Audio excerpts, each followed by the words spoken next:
Here with our 2:30 update on the impact of the COVID-19 epidemic on Mobile County.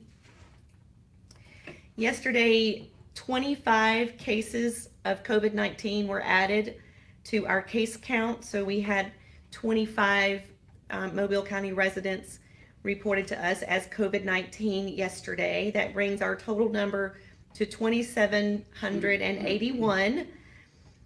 Most of those laboratory confirmed, and only 19 counted as probable cases, which means they had disease and exposure, but no laboratory test. We had one additional hospitalization added to our count yesterday. That brings our total number of hospitalized to 264, or around 10%.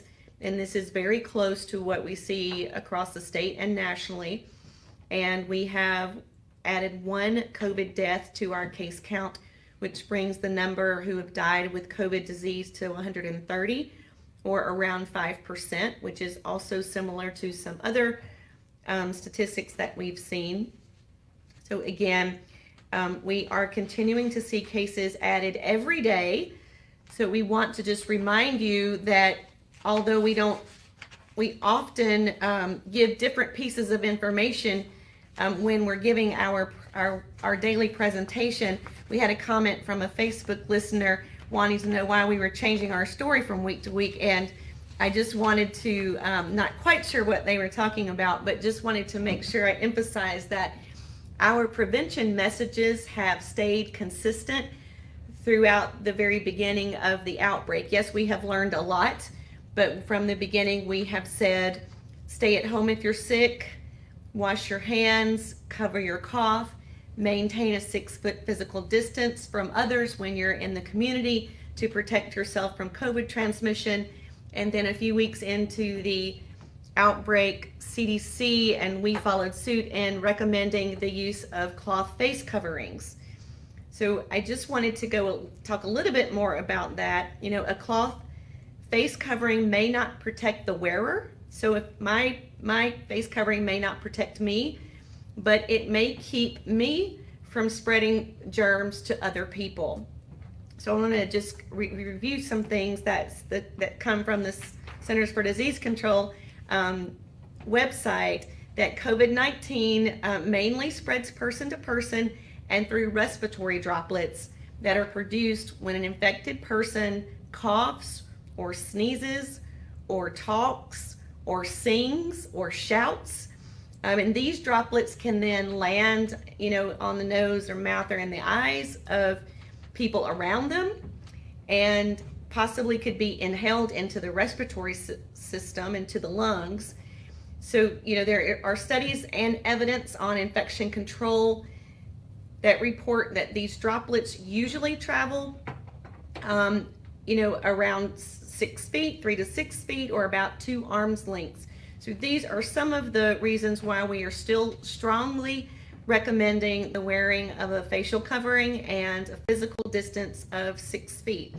So wear your cloth face covering in public settings, or where social distancing and physical distancing is difficult to maintain, like in grocery stores and pharmacies and gas stations and churches.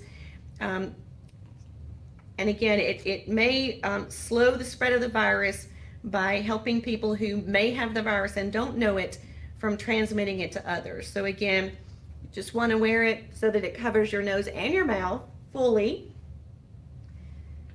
And then when you remove it, take it off by the straps. So again, I wear the mask to protect others. I want you to wear your mask to protect me. So again, we all have a part to play in keeping our community safe, and we strongly recommend and encourage the wearing of cloth face coverings when you're in public, particularly in those settings where it may be difficult to maintain that 6-foot physical distance. All right, let's see what else we have to talk about today. About washing it. All right. CDC recommends that you wash it, either with soap and water by hand, or you can put it in the washing machine. If you dry it in the dryer, try to put it on a high setting, so high heat kills germs. And if you let it air dry, just flatten it on the surface so that it can air dry. Make sure that it's nice and dry before you wear it. And again, it should be worn by anyone over the age of 2, unless you have difficulty breathing, and then we would not want you exacerbating a situation where you might have already have trouble breathing by wearing a face mask. So those are the 2 exceptions to wearing face coverings in public. All right, here's a question from Facebook. Are there false positives on the COVID test? The answer to that for the PCR test is rarely. That PCR test, the predictive positive value is so high that we rarely hear about false positives. And then the question goes on that if so, and you have no symptoms and test positive, what should you do? So false positives rarely occur. However, we do have people who test PCR positive who do not have symptoms. We also know that people who were previously symptomatic and tested positive may continue to test positive for many weeks and sometimes several weeks after their first positive test. And what is happening here is that the PCR test, it tests for live virus, but it also can detect virus particles. So after someone has recovered, if they continue to test positive after that, it's not a false positive. What's happening is that that PCR is detecting particles of the virus. And we believe that at least by 10 days after a positive test in someone who's no longer symptomatic, that you're no longer spreading virus that can still live and infect others. Okay, here's a question from the media, trying to find out if we've made any connection between COVID-19 case counts and Memorial Day.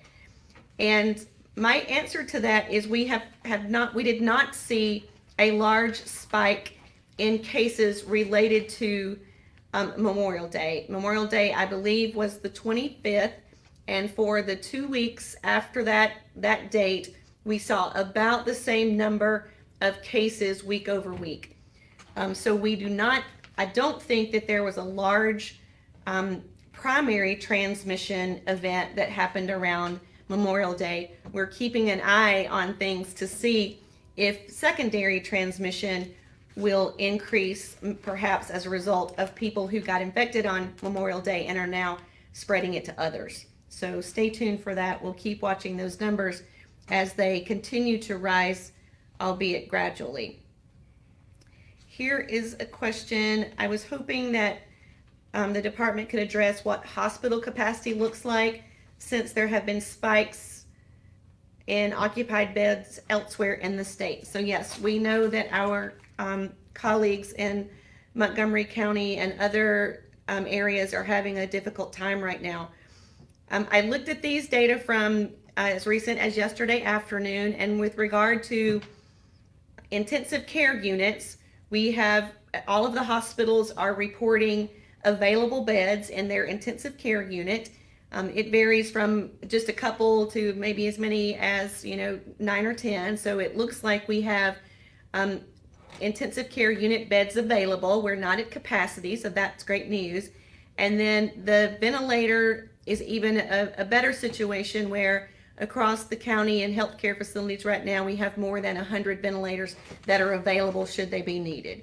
So it looks like our healthcare system is continuing to adapt and be able to meet the needs of our COVID patients and the other patients that need intensive care. As you know, we have gone back, most facilities have gone back to performing elective and necessary procedures when they had stopped or slowed down doing that during the first part of COVID. Something else from CDC on testing that I just wanted to review. I get lots of questions about the difference between a PCR test and an antibody test, and I just want to review that for you again. There are viral tests and the antibody test. So the PCR test detects virus, and the virus tells you if you have a current infection. An antibody test might be a positive antibody test may be an indication of a previous infection. And an antibody test should not be used to determine if you have a current infection, because it can take several weeks for antibodies to develop. And we still don't know yet if having antibodies to the virus can protect someone from getting infected with the virus again, or how long that protection might last. So again, we're not using antibody tests for diagnosis. We're also not using antibody tests to provide any type of information on immunity. We just don't know enough about that yet to be able to rely on those tests. So I hope that that clears up, again, the difference between a PCR test, which tests for virus, and the antibody test, which tests for previous infection.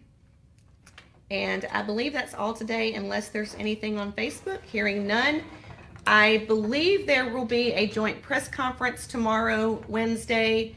If that happens, we will not have our Facebook Live update, but we will continue again on Thursday. So thank you, be well, stay safe, and we'll see you on Thursday.